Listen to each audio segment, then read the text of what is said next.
नमस्कार, मैं हूं दीपाली राणा। आप देख रहे हैं योर मनी, हमारा बेहद खास शो जो हम अपने व्यूअर्स की मदद के लिए लेकर आते हैं ताकि उनको गाइड कर सके बेहतर पोर्टफोलियो बनाने में, बेहतर फाइनेंशियल प्लानिंग करने में। कोई भी सवाल, कोई भी कंफ्यूजन आपके पास है पोर्टफोलियो रिलेटेड, आपके फ्यूचर गोल्स रिलेटेड, तो आप योर मनी में आके अपनी उलझनों को सुलझा सकते हैं। नोट कीजिए तरीका शो पार्टिसिपेट करने का। व्हाट्सएप, ईमेल या सोशल प्लेटफॉर्म्स के थ्रू जुड़ सकते हैं। ईमेल है yourmoney@nwt.com, व्हाट्सएप है 7045220000। इसके अलावा आप फेसबुक और एक्स पर जाकर इस शो को लाइव भी देख सकते हैं, अपने क्वेश्चंस पोस्ट भी कर सकते हैं #आस्कआवाज योर मनी लिखकर। आज आपकी सभी क्वेरीज को आंसर करने के लिए मनी मंत्रा के फाउंडर विरल भट्ट हमारे साथ मौजूद हैं। विरल, नमस्कार, स्वागत है आपका। और आज के शो में बात करेंगे ITR फाइलिंग की, क्योंकि आमतौर पे इनकम टैक्स फाइलिंग जब होती है तो काफ़ी मिस्टेक्स यूजुअली लोग करते हैं, काफ़ी बार देरी भी करते हैं। इसके क्या प्रोज एंड कॉन्स हो सकते हैं, इसको समझने की कोशिश करेंगे सबसे पहले, और उसके बाद आपकी क्वेरीज को तो एड्रेस करेंगे ही। विरल, नमस्कार। तो पहले तो ये बताइए, क्योंकि अब इनकम टैक्स फाइलिंग की जो क्लोजर डेट है वो नज़दीक है और आमतौर पे रश आखिर में ज़्यादा बढ़ते हुए दिखाई देता है, तब ज़्यादा गलतियां होने के भी चांसेस होते हैं। तो क्या आमतौर पे गलतियां हो जाती हैं या कौन सी वो गलतियां अवॉइड करनी है टैक्स रिटर्न फाइलिंग करते वक्त इस बार? शुक्रिया दीपाली, शो में बुलाने के लिए। ऐसा कह सकते हैं कि रिटर्न फाइलिंग की सीज़न आ चुकी है। जब जैसे ही 15 जून चला जाता है तो मैक्सिमम लोग जो है सैलराइड क्लास जो है वो डेफिनेटली सोचता है कि कहीं ना कहीं जो वेबसाइट है, इनकम टैक्स वेबसाइट है, वहाँ पे जो भी फॉर्म्स अवेलेबल होना चाहिए, जो भी इंफॉर्मेशन अवेलेबल होना चाहिए, वो आ चुकी है और हमको रिटर्न फाइलिंग करना है। बट फिर भी कहीं ना कुछ देरी होती है 26AS के पॉइंट ऑफ व्यू से, TDS डायरेक्शन के पॉइंट ऑफ व्यू से। बहुत सारी बार ऐसा भी होता है कि वो आते आते 10-15 जुलाई हो जाती है अपडेट होते होते। बट हाँ, एक बात तो ज़रूर है दीपाली, जो हमको आज डिस्कस करनी चाहिए कि ऐसी कौन सी 8 मिस्टेक्स जो अनुमान देखी जाती है लोगों में जब वो इनकम टैक्स रिटर्न फाइल करने जाते हैं। सबसे पहला है जो हम डिडक्शंस क्लेम करते हैं। अभी तो डेफिनेटली ओल्ड रिजिम और न्यू रिजिम, दो रिजिम है जहाँ पे जैसे जिस तरह से हमारी इनकम स्लैब है, जहाँ पे जितना हमको बेटर तरीके से हमारा टैक्स बच सकता है, वो पॉइंट ऑफ व्यू से लोग रिटर्न फाइलिंग करते हैं। पहले तो कैलकुलेशन करना चाहिए कि मैं अगर ओल्ड रिजिम में करता हूँ, मेरे पास ATC का डिडक्शन है, हेल्थ इंश्योरेंस का डिडक्शन है, फिर HRA का डिडक्शन है, बहुत सारे डिडक्शंस होते हैं। तो अगर मैं ओल्ड रिजिम में जाता हूँ तो मेरा क्या टैक्स बनता है, और न्यू रिजिम में करता हूं तो मेरा क्या टैक्स बनता है, कितना कहां पे कितना बच सकता है। तो पहले तो ये एक अनुमान कैलकुलेशन करना चाहिए फॉर श्योर। बट जो प्रूफ है, अगर मैं ओल्ड रिजिम में हूं या न्यू रिजिम में भी जो भी कुछ डिडक्शंस अवेलेबल है, मेरे जो प्रूफ्स होते हैं, यानी जो भी मैं डिडक्शंस लेता हूं उसके जो प्रूफ्स होते हैं वो बिना प्रूफ के सबमिट करना, यानी ऐसा बहुत बार देखा गया है और उसके वजह से बहुत लोगों को नोटिस भी गई है कि हमने डाल दिया कि ये हमने इन्वेस्टमेंट किया हुआ है या ये मेरा हेल्थ इंश्योरेंस का प्रीमियम है, पर क्या वो जो भी आपका प्रूफ है, जो भी आपने डिडक्शन क्लेम किया है, वो आपके प्रूफ के साथ मैच हो रहा है कि नहीं हो रहा है। तो ये सारी चीज़ें बहुत इंपॉर्टेंट है। हालांकि ये तो सही बात है कि कहाँ पे भी कुछ भी हमको अपलोड नहीं करना रहता है। अगर हम कोई पर्टिकुलर कंपनी में, प्राइवेट कंपनीज में काम करते हैं तो ये सारी चीज़ें कंपनी टेक केयर ऑफ करती है। बट हमारा जो डॉक्यूमेंट्स है, वो सारी चीज़ें हमको भी रेडी रखनी चाहिए और उस तरह से ही हमको रिटर्न फाइलिंग करना चाहिए। और इम्पॉर्टेंट यही है कि सारे जो रिसीट्स होते हैं वो रिसीट्स को एक साथ कॉलेक्ट करके एक जगह पे रखिए जहाँ के आगे जाके कुछ दिक्कत ना आए। फिर दूसरी चीज़ बहुत इंपॉर्टेंट है, कुछ लास्ट 1-2 साल से जो पोर्टल है, इनकम टैक्स वेबसाइट की जो पोर्टल है, वहाँ पे हमको 26AS फॉर्म दिखता है, AIS फॉर्म दिखता है। तो यानी जो भी हमारे डिडक्शंस वगैरह है, जो भी हमारे इनकम है, सारी चीज़ों काफ़ी अच्छी तरीके से गवर्नमेंट के वेबसाइट पे दिखती है और वहाँ पे डेटा काफ़ी अच्छी तरीके से कलेक्ट होता है। मोबाइल ऐप भी आ चुकी है जहाँ पे वो मोबाइल ऐप को लॉगिन करके भी आपके जो नंबर्स हैं, डिडक्शंस के नंबर्स चाहे वो इनकम के नंबर्स हो, चाहे वो TDS के नंबर्स हो, राइट, सारी चीज़ें एक जगह पे आपको दिख सकती है। तो उसको थोड़ा सा एनालाइज करना चाहिए। और बहुत बार ऐसा भी होता है कि हम अगर लेट हो जाते हैं तो वो सब चीज़ जो नंबर्स हैं वो हम मैच नहीं करते हैं, सही में इतना डिडक्शन हुआ है कि नहीं है, जिन्होंने डिडक्शन किया हुआ है TDS के फॉर्म में वहाँ पे उन्होंने भरा है कि नहीं कंपनी ने। तो ये सारी चीज़ें एक बार देख लेनी चाहिए। आज हम इसीलिए बात कर रहे हैं दीपाली, क्योंकि अभी ये समय आ चुका है जहाँ पे अभी और 10-15 दिन में आप ये सब चीज़ एनालिसिस कर लीजिए और फिर चाहिए तो जुलाई के फर्स्ट वीक में या जुलाई 10 होते होते आप रिटर्न फाइलिंग के लिए पहुंच सकते हैं। अभी बहुत बार ऐसा होता है कि बहुत ही सिंप्लीफाई करने की कोशिश की है डेफिनेटली हमारे गवर्नमेंट ने, फिनेंस मिनिस्ट्री ने, पर कहीं ना कहीं बहुत बार गलती हो जाती है। जो फॉर्म हमको भरना चाहिए उस तरह से हम वो फॉर्म को नहीं भरते हैं। तो बहुत सारे क्लासिफिकेशन है, करेक्ट ITR फॉर्म हमको भरना है, क्योंकि हमारी कोई अदर सोर्स ऑफ इनकम नहीं है, सिर्फ एक पर्टिकुलर अगर हम जॉब कर रहे हैं, सैलराइड है, तो वहाँ से ही सिर्फ इनकम आती है, तो क्या कौन सा ITR फॉर्म भरना है, तो थोड़ी जानकारी हमको भी होनी चाहिए। डेफिनेटली शायद से कोई ऐसा हो सकता है जो हमारा चार्टर्ड अकाउंटेंट हो, वो हमारे बिहाफ में रिटर्न फाइलिंग करता हो, बट कुछ समझ हमको भी रखनी चाहिए जिससे आगे जाकर कभी दिक्कत ना हो। तो प्रॉपरली जो भी ITR फॉर्म हमको हमारे इनकम की पैटर्न जो है उसके हिसाब से जो करना है वो ध्यान में रखना चाहिए। फिर बहुत बार ये भी गलती होती है कि हम जो हमारे दूसरे सोर्स ऑफ इनकम है, राइट, हमको डिविडेंड मिलता है अगर हमने इन्वेस्टमेंट्स किया हुआ है, राइट, हम कोई पर्टिकुलर रिटर्न्स हमने म्यूचुअल फंड में किया है या फिक्स डिपॉजिट्स में किया है तो फिक्स डिपॉजिट से इंटरेस्ट मिलता है, राइट, स्टॉक्स में हमने निवेश किया है तो वहाँ से डिविडेंड डिक्लेयर होता है। तो जो भी हमारे सोर्स ऑफ इनकम है, right, other source of income है, तो वो सब चीज़ को भी हमको डिक्लेरेशन में दिखाना चाहिए। बहुत बार ऐसा होता है कि हम उसको डिक्लेयर करते नहीं हैं और फिर आगे जाकर हमको कहीं ना कहीं कुछ ना कुछ नोटिस आ जाती है। तो जो भी मल्टीपल सोर्सेज हमारे हैं इनकम के, वो सारी मल्टीपल सोर्सेज को हमको हमारे रिटर्न फाइलिंग के टाइम दिखाना चाहिए और उसके अकॉर्डिंगली हमारा जो ITR फॉर्म है उसको भरना चाहिए। पांचवी चीज़ बहुत ही इंपॉर्टेंट है Deepali, in terms of capital gain, right. Capital gain हमारे स्टॉक्स के साथ हो सकता है, हमारे म्यूचुअल फंड के साथ हो सकता है। तो जब हम उसको गेन को रियलाइज करते हैं, राइट, वो गेन को प्रॉपरली दिखाने चाहिए। तो चाहे यहाँ पे जो भी निवेशक सुन रहे हैं हमें, वो स्टॉक्स में निवेश करते होंगे, म्यूचुअल फंड्स में निवेश करते रहेंगे, PMS है, AIF है, बहुत सारे ऐसे प्रोडक्ट्स हैं जहाँ पे निवेश होता है। तो जहाँ जहाँ पे भी गेन हुआ है तो वो गेन का जो एक पर्टिकुलर स्टेटमेंट होता है वो आपके अगर कोई वित्तीय सलाहकार है या आपने खुद से निवेश किया है तो वो वेबसाइट से जाकर आप निकाल सकते हैं और वो प्रॉपरली उसको भी एक बार देख लीजिए, मैच करके देख लीजिए कि कहीं पे कहीं ना कुछ गलती नहीं हो रही है कि नहीं। तो इम्पॉर्टेंट ये है कि कैपिटल गेन को प्रॉपरली दिखाना और सही तरीके से उसका कैलकुलेशन हो रहा है नहीं हो रहा है, हुआ है या नहीं हुआ है, वो देखना।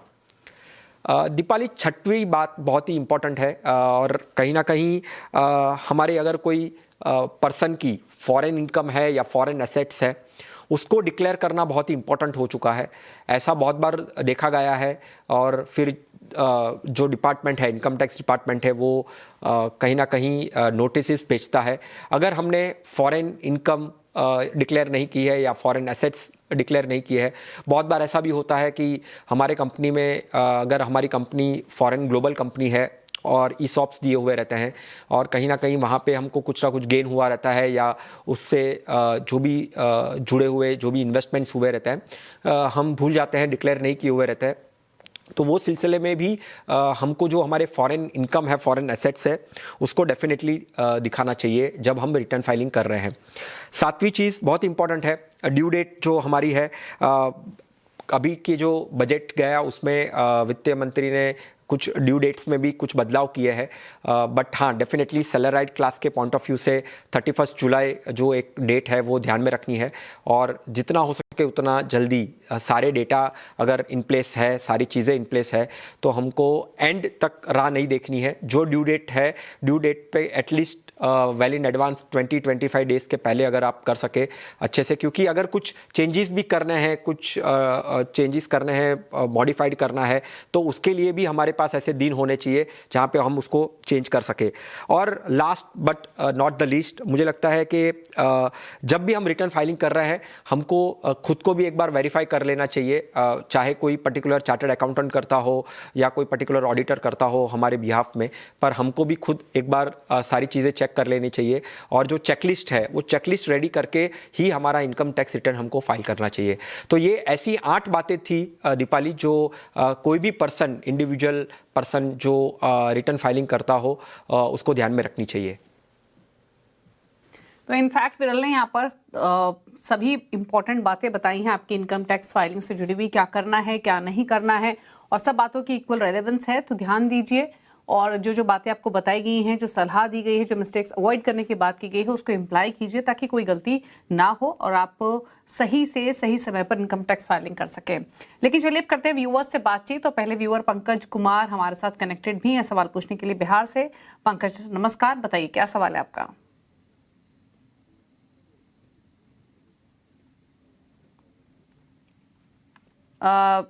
इनफैक्ट पंकज से बातचीत नहीं हो पा रही, इनका सवाल ले लेते हैं। इनकी जो मंथली सिप है वो 15,000 रुपये महीने की है और जो लमसम इन्वेस्टमेंट इन्होंने की हुई है वो 26 लाख, 1 करोड़ का लक्ष्य है 15 सालों में।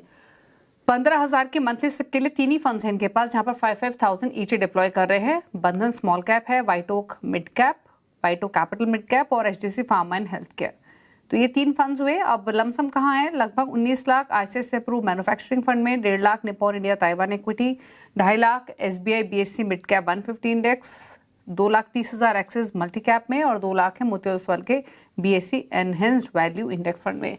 बताइए विरल, इनके फंड चॉइसेस पर रहा है प्लस इनके गोल पर आपके कमेंट्स। पहले थोड़ा पोर्टफोलियो पे नज़र रखते हैं दीपाली की, किस तरह से पोर्टफोलियो स्ट्रक्चर किया हुआ है और कहाँ पे गलतियाँ है। मेरे हिसाब से HDFC का जो फार्मा और हेल्थ केयर लिया हुआ है, सेक्टोरियल फंड है नो डाउट। 15 साल के गोल के लिए थोड़ा सा मुझे लगता है कि यहाँ पे जो वेटेज उन्होंने दिया हुआ है वो काफ़ी ज़्यादा है। थोड़ा सा एक्सपोजर को कम करना चाहिए, वेटेज को थोड़ा कम करना चाहिए, क्योंकि फार्मा फंड्स जो होते हैं वो साइक्लिकल होते हैं। हालांकि अगर आप परफॉर्मेंस और ट्रैक रिकॉर्ड देखोगे तो काफ़ी अच्छा है, ऐसा कोई वहाँ पे कोई बुरा नहीं है, but weightage point of view से थोड़ा सा ज़्यादा है। फिर मैन्युफैक्चरिंग फंड आता है, ऑलमोस्ट 18.70 लैक्स का एक्सपोजर वहाँ पे कॉन्सेंट्रेशन हो चुका है। मुझे लगता है 72% वेटेज उन्होंने ये फंड को दिया हुआ है, तो यहाँ पे भी मुझे थोड़ा सा रेड फ्लैग दिखता है, तो ये भी एक कंसर्न वाली बात है। सिप पोर्टफोलियो जो उन्होंने बनाया हुआ है वहाँ पे लार्ज कैप और फ्लेक्सी कैप का कोई एक्सपोजर नहीं है, तो मुझे लगता है pure mid and small cap plus sectoral ये थोड़ा सा हाई रिस्क वाला बात हो जाता है। तो कंसंट्रेशन पॉइंट ऑफ व्यू से, कंसर्न्स पॉइंट ऑफ व्यू से ये 3 कंसर्न्स मेरे लिए बहुत ही इंपॉर्टेंट है, उसको थोड़ा सा चेंज करना चाहिए। मेरे लिए सजेशन, मेरे हिसाब से सजेशन ये है, सजेस्टेड सजेशन ये है कि HDFC फार्मा का जो भी एक्सपोजर है वो आप ऑलमोस्ट 50% से रिड्यूस करना चाहिए, यानी 2,500 को वहाँ पे एलोकेट करना चाहिए ओवरऑल। और फिर मैन्युफैक्चरिंग फंड है 10-12 लाख का, जो ओवरऑल अगर कॉर्पस वहाँ से थोड़ा सा शिफ्ट किया जाए, कोई पर्टिकुलर फ्लेक्सी कैप जहाँ पे मैंने कहा कि थोड़ी देर पहले कोई मिसिंग है उसमें शिफ्ट किया जाए, और एक पर्टिकुलर फ्लेक्सी कैप में पराग परिक का फ्लेक्सी कैप या HDFC का फ्लेक्सी कैप, ऐसे कोई फ्लेक्सी कैप फंड में आप एक्सपोजर ले सकते हैं। तो मेरा जो रिस्क का यहाँ पे थोड़ा सा नज़रिया है, रिस्क के पॉइंट ऑफ व्यू से वहाँ पे फ्लेक्सी कैप को शामिल करना चाहिए और कम से कम 3 से 5,000 की SIP वहाँ पे आपको करनी चाहिए। कॉर्पस पॉइंट ऑफ व्यू से एक बार बात कर लेते हैं दीपाली। ओवरऑल कॉर्पस जो है वो आपका जो वन टाइम इन्वेस्टमेंट और SIP 12% अनुमान लेकर चले तो कम से कम 2.18 करोड़ SIP और लमसम मिलाकर 2.18 करोड़ के आसपास 12% अनुमान से आप टारगेट हासिल कर सकते हैं। 1 करोड़ का टारगेट है वो तो काफ़ी अचीवेबल है, बट एक्सपोजर वाइज जो चेंजेस किए हैं वो आपको करने चाहिए आपके पोर्टफोलियो के अंदर। ओके, तो ये क्लियरली आपको सलाह दी गई है। सेक्टोरल फंड्स में वैसे भी एक्सपोजर लिमिटेड होना चाहिए और इसीलिए आपको सलाह दी गई है कि थोड़ा एक्सपोजर कम करें आप HDFC फार्मा हेल्थ केयर में। मेरे एसेट लार्ज मिड कैप में एक्सपोजर बढ़ाएं और फ्लेक्सी कैप कैटेगरी में भी थोड़ा थोड़ा धीरे धीरे आप शिफ्ट कीजिए अपना ओवरऑल इन्वेस्टमेंट, क्योंकि आपका लॉन्ग टर्म व्यू है। रही बात आपके टारगेट की, तो आसानी से टारगेट अचीव कर लेंगे आप। 1.5 करोड़ लेकर चल रहे हैं, आप लगभग 2.25 करोड़ की राशि इकट्ठा कर पाएंगे। बात करते हैं अगले व्यूअर से। शोभित गुप्ता हमारे साथ कनेक्टेड है। शोभित नमस्कार, पूछिए क्या सवाल है आपका।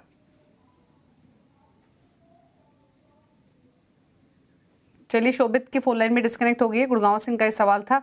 इनका सवाल यह है कि डाइवर्सिफिकेशन के लिए लार्ज, मिड, स्मॉल कैप में सही रेशियो क्या होना चाहिए, और म्यूचुअल फंड या डायरेक्ट स्टॉक्स निवेश के लिए दोनों में से कौन सा बेटर है, और एक बैलेंस पोर्टफोलियो में कितने म्यूचुअल फंड होने चाहिए। 2-3 और क्वेश्चंस हैं इनके। बैलेंस पोर्टफोलियो किन स्टॉक्स के साथ बनता है, और 5 लाख की रकम अगर एक साथ 5 लाख की रकम निवेश करनी हो तो एक साथ करें या धीरे धीरे SIP के थ्रू करें। तो बेसिकली इन शॉर्ट अगर मैं पूरा समअप करूं, इनके 6-7 पॉइंट्स इन्होंने मेंशन किए हैं। पहला सवाल तो इनका ये है कि क्या ये राइट टाइम है इन्वेस्ट करने का, लमसम पैसे डालने का।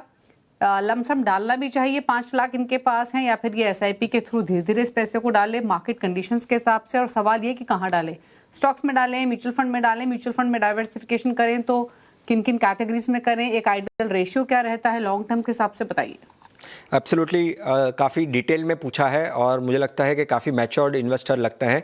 कुछ चीज़ें क्लैरिटी चाहिए उनको, स्टेप बाय स्टेप सोचते हैं दीपाली यहाँ पे। मुझे लगता है पहले तो आपका जो एलोकेशन है, एसेट मिक्स जो है, वो डिपेंड करता है आपके रिस्क एपेटाइट, यानी आप कितनी रिस्क ले सकते हैं आपके इन्वेस्टमेंट के साथ और आपके टाइम होराइजन के साथ। See, time horizon is also linked with your financial goals, right. So financial goals clarity होनी चाहिए, और फिर वो फाइनेंशियल गोल्स कितने आपके टाइम होराइजन के साथ है, उससे आप रिस्क असेसमेंट, रिस्क जो प्रोफाइलिंग है वो भी अच्छी तरीके से हो सकती है। मैं यहाँ पे फिर भी एक कंजर्वेटिव, मॉडरेट और एक एग्रेसिव, इस तरह से मैं अगर रखता हूँ तो कौन सी लार्ज कैप हो गया, मिड कैप हो गया, स्मॉल कैप हो गया, ये तीनों प्रोफाइलिंग के पॉइंट ऑफ व्यू से क्या एक्सपोजर होना चाहिए मैं क्विकली बता देता हूँ। मान के चलिए आपका कंजर्वेटिव टाइम होराइजन है, मान के चलिए 5 ईयर्स 7 ईयर्स के आसपास का टाइम होराइजन रखते हैं, तो लार्ज कैप आपका 70% होना चाहिए, मिड कैप 20 होना चाहिए, और स्मॉल कैप जो है वो 10% होना चाहिए। फिर अगर आप मॉडरेट के रिस्क प्रोफाइल में आप गिरते हैं तो लार्ज कैप आपका 50% होना चाहिए, 30% मिड कैप, और फिर स्मॉल कैप जो होना चाहिए वो 20 ईयर्स। इसके लिए कम से कम 7 से 10 साल का टाइम होराइजन होना चाहिए। और फिर आता है एग्रेसिव। एग्रेसिव में लार्ज कैप में 40%, यानी ज़्यादा आपको लार्ज कैप को नहीं रखना है, 40% रखना है ओवरऑल। मिड कैप जो है वो 35% रखना है, और स्मॉल कैप को आपको 25% देना है। और इसका टाइम होराइजन कंपलसरी 10+ का अगर रहता है तो आप एग्रेसिव नेचर के प्रोफाइलिंग में आते हो और गिरते हो। तो मुझे लगता है इस तरह से आपका रिस्क प्रोफाइलिंग बना सकते हैं। म्यूचुअल फंड और डायरेक्ट स्टॉक्स में हमेशा डिबेट होती है कितने म्यूचुअल फंड्स होने चाहिए, कितने डायरेक्ट स्टॉक्स होने चाहिए। मेरे हिसाब से रिस्क असेसमेंट डेफिनेटली हर एक पर्सन का डिफरेंट होता है, बट अगर जब आप स्टॉक्स पोर्टफोलियो में रखते हैं तो 12-15 स्टॉक्स काफ़ी होते हैं एक पर्टिकुलर पोर्टफोलियो में रखने के लिए। 5, 6, 10 स्टॉक्स मत रखिए, क्योंकि देखिए कैसा होता है कि बहुत ही अगर आप कम स्टॉक्स रखेंगे तो कॉन्सेंट्रेशन रिस्क ज़्यादा हो जाता है। म्यूचुअल फंड के साथ डेफिनेटली आप 5-6 स्कीम्स, 7 स्कीम्स के साथ जा सकते हैं, पर जब स्टॉक्स बनाते हैं तब भी 15 से 18 स्टॉक्स का पोर्टफोलियो आप बना सकते हैं। फिर एक इंपॉर्टेंट क्वेश्चन था आपका लमसम। ये मार्केट के पॉइंट ऑफ व्यू से देखिए, मार्केट डिफरेंट साइकिल से गुजरता है। अगर आपके पास लमसम इन्वेस्टमेंट है, आपके पास हाई रिस्क एपेटाइट है, आप मिड कैप स्मॉल कैप में निवेश कर सकते हैं। फिर भी मैं ये कहूँगा कि लमसम को आप एक साथ मत निवेश करिए, उसको भी आप SIP की तरह, यानी जो हम कहते हैं हमेशा STP की तरह, पहले डेट फंड्स में डालिए और धीरे धीरे करके आपके अमाउंट को डिवाइड करके आप मार्केट में एंटर करिए। ओके, तो चलिए ये रही सलाह आपके पोर्टफोलियो को लेकर, अकॉर्डिंगली आप बदलाव कर सकते हैं। आपको जो डिप्लॉयमेंट आपका होना चाहिए, डेफिनेटली टाइम होराइजन, आपकी एज, आपकी रिस्क टेकिंग कैपेसिटी, उस पर काफ़ी कुछ डिपेंड करता है। लेकिन कंजर्वेटिव निवेशक हैं तो उनका एलोकेशन लार्ज कैप्स की तरफ ज़्यादा होना चाहिए। एग्रेसिव इन्वेस्टर्स हैं तो 40% लार्ज कैप और बाकी रिमेनिंग वो मिड कैप स्मॉल कैप में कर सकते हैं। तो आपकी रिस्क टेकिंग कैपेसिटी पर भी काफ़ी कुछ निर्भर करता है कि कितनी रकम आप कहाँ डाल सकते हैं। कुछ नेम्स भी आप इन्हें सजेस्ट करना चाहेंगे क्या शोभित को, विरल? या एब्सोल्युटली। देखिए जैसे हम लार्ज कैप के पॉइंट ऑफ व्यू से कहते हैं तो कुछ AMCs हैं, जैसे निपॉन का लार्ज कैप फंड हो गया, ICICI का लार्ज कैप फंड हो गया। ऐसे फंड्स आप देख सकते हैं क्योंकि काफ़ी ट्रैक रिकॉर्ड अच्छा रहा है, कंसिस्टेंसी रहा है। लार्ज कैप में अगर एक्टिव फंड में नहीं जाना है तो डेफिनेटली कोई इंडेक्स फंड हो, पैसिव फंड हो, वो भी लार्ज कैप के लिए कर सकते हैं। पर जब मिड कैप और स्मॉल कैप की बात आती है, आप मिड कैप स्मॉल कैप का एक्सपोजर आप फ्लेक्सी कैप से भी ले सकते हैं, मल्टी कैप से भी ले सकते हैं। फ्लेक्सी कैप में आप परिक का फ्लेक्सी कैप या HDFC का फ्लेक्सी कैप सोच सकते हैं। मिड कैप में आप मोतीलाल ओसवाल का मिड कैप फंड देख सकते हैं। स्मॉल कैप में आप अबाकस का स्मॉल कैप या ट्रस्ट स्मॉल कैप, ऐसे वाले फंड से आपका पोर्टफोलियो बना सकते हैं। तो ये रही सलाह आपके लिए। रुक रहे हैं इसी के साथ एक ब्रेक के लिए, लौटेंगे तो कुछ और व्यूअर्स से करेंगे बातचीत। जल्द वापस आते हैं, आप देखते रहिए योमनी।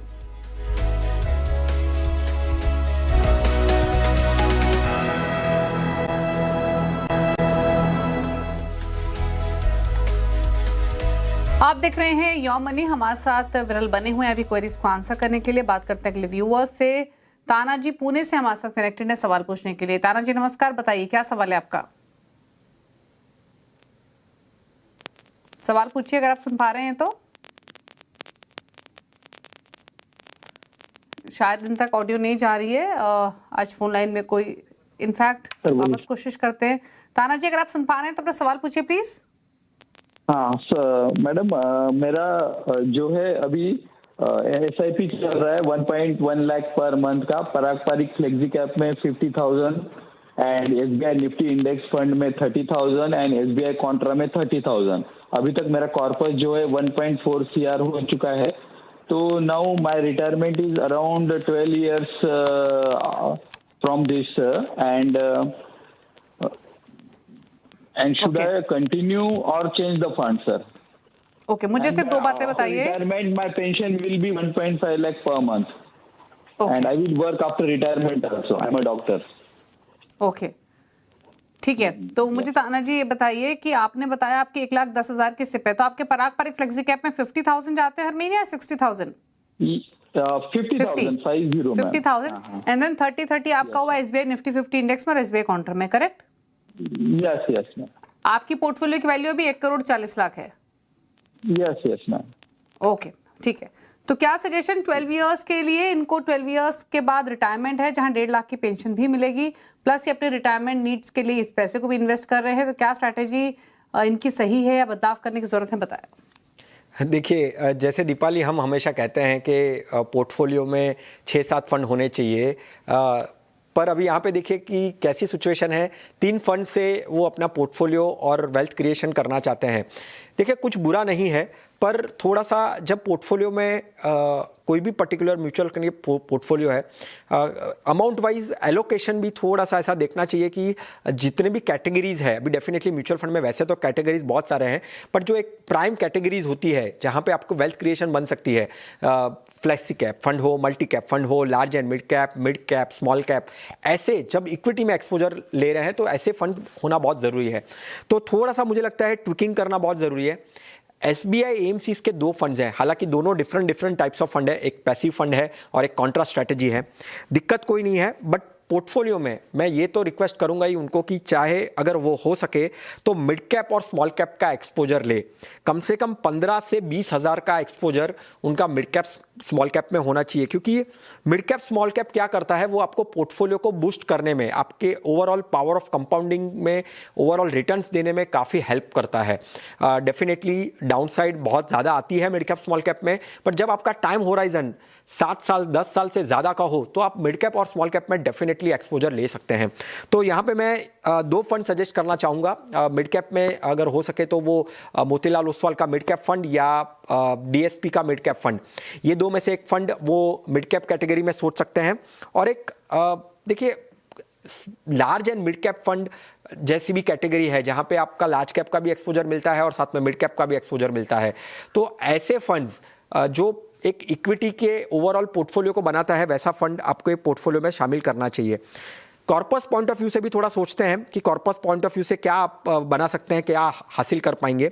अगर मैं देखूं तो अभी का जो कॉर्पस आपका बना है और जो आप SIP करने वाले हैं 1.1 लाख की, 12% अनुमान से मैं ओवरऑल अगर देखूं तो कम से कम 5 करोड़ से भी ज़्यादा का कॉर्पस आपका बनता हुआ दिख रहा है। तो वैसे तो अच्छी तरीके से आपका पोर्टफोलियो और वेल्थ क्रिएशन होगा। मुझे लगता है थोड़ा सा एक्सपोजर पॉइंट ऑफ व्यू से 1-2 फंड्स और ऐड करिए और मिड कैप और स्मॉल कैप को शामिल करिए ओवरऑल आपके एलोकेशन में, जिससे आपका पोर्टफोलियो भी बैलेंस हो और वेल्थ क्रिएशन काफ़ी अच्छे से हो। ओके, तो ये सलाह क्लियरली आपको दी गई है आपके पोर्टफोलियो को लेकर, क्या रणनीति के साथ आपको आगे बढ़ना है, कितना एक्यूमुलेशन आप कर पाएंगे। फंड्स भी कुछ आपको ऐड करने की सलाह दी गई है, जिसमें Kotak emerging equity, DSP mid cap शामिल हैं। तो यानी अच्छा, एक चीज़ और बताइए, यानी ये एग्जिस्टिंग जो फंड्स इनके पास हैं 3 के इन तीनों के साथ ही रहे, या मतलब जो अमाउंट है टोटल इन 3 फंड्स में जा रहा है इसी अमाउंट के साथ आगे बढ़े, 20,000 के एडिशनल सिप कर ले, या फिर इन तीनों में से किसी फंड में थोड़ा एक्सपोजर कम कर सकते हैं? एब्सोल्युटली, दो जो फंड्स है कॉन्ट्रा फंड और पैसिव फंड्स हैं उसमें से एक्सपोजर थोड़ा कम करके दो फंड्स को शामिल करना चाहिए। चाहे वो लार्ज एंड मिड कैप को रख सकते हैं, मिड कैप फंड जो स्टैंड अलोन फंड है, मैंने फंड्स के नाम भी बताए, और स्मॉल कैप फंड, ऐसे करके कुछ 2 से 3 फंड भी ऐड कर सकते हैं। हाँ, एग्जिस्टिंग का थोड़ा सा रिड्यूस करके वो फंड्स को ओवरऑल बैलेंस करने के पॉइंट ऑफ व्यू से वहां पे ऐड करना चाहिए। ओके, तो ये रही सलाह आपके लिए ताना जी, और अकॉर्डिंगली आप स्ट्रैटेजी बनाएं। चलिए अब फटाफट से पूछ लेते हैं टॉप 4 फंड्स। विरल के विरल बताएं। टॉप 4 फंड्स पे मुझे लगता है कि आज के दिन में जिस तरह से मार्केट चेंजेस हो रहे हैं, मार्केट में बदलाव आ रहे हैं, थोड़ा सा रिकवरी फेज में आया है, तो कहीं ना कहीं अबाकस का फ्लेक्सी कैप फंड देख सकते हैं, ट्रस्ट का स्मॉल कैप फंड देख सकते हैं, फिर मल्टी एसेट बहुत ही एक इंपॉर्टेंट कैटेगरी का फंड है और काफ़ी अच्छी तरीके से जब लास्ट ईयर मार्केट डाउन था उसमें भी काफ़ी अच्छे रिटर्न्स दिए थे, तो निपॉन का ओमनी एफओएफ जो मल्टी एसेट फंड है वो देख सकते हैं। और एक लार्ज एंड मिड कैप की मैं सलाह दूंगा यहाँ पे, क्योंकि रिकवरी फेज हो रही है, मिड कैप काफ़ी अच्छे पोटेंशियल रिटर्न्स दे सकते हैं, तो मोतीलाल ओसवाल का large and mid cap fund. Okay, तो मोती Oswal large and mid cap, abacus flexi cap, trust small cap, Nippon omni fund of fund, multi asset, ये कुछ फंड चॉइसेस हैं विरल की तरफ से। आप कंप्लीट पोर्टफोलियो क्रिएट कर सकते हैं चॉइसेस के साथ long term point of view से। थैंक यू विरल शो में आने के लिए और सभी क्वेरीज को आंसर करने के साथ साथ इनकम टैक्स से जुड़ी तमाम बातें समझाई आपने हमारे व्यूअर्स को, अपने टॉप 4 फंड से बताया। Thank you so much. इसी के साथ एक ब्रेक के बाद खबरें जारी है। नमस्कार।